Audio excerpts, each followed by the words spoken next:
Here in the outer suburbs, a small local band of unsung heroes work away at helping provide for those Melburnians most in need. Pinchapoo, short for Pinchapoo, is an NGO that provides hygiene essentials to thousands of people in need across the state, and that was before the pandemic. During this year of COVID-19, the demand for such supplies has doubled.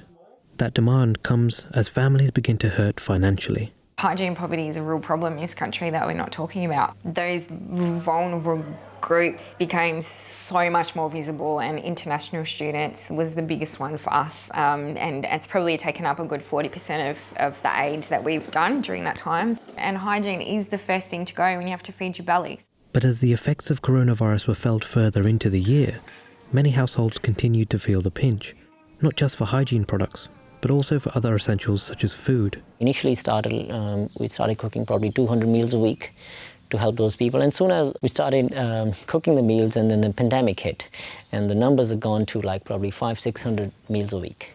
Gurvinder Singh is the director of United Sikhs, a group of Sikh volunteers who have been providing food parcels for thousands of Australian families. These two organisations within Melbourne are examples of NGOs whose services are in desperate need to fill the gaps in services provided by the government. With demand for these services only on the increase, questions are now being raised as to how this was allowed to happen. We will be gathering data from different volunteers and different project coordinators, like what kind of experience they had in this pandemic.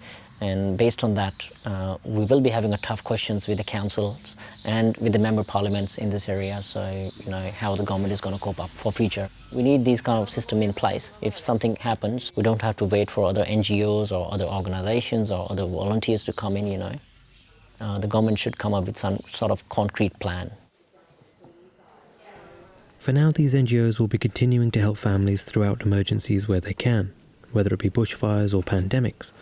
But when the dust settles, with hundreds of thousands of hygiene products and food parcels delivered between these two NGOs alone, questions will be asked as how this could have been allowed to happen in the first place.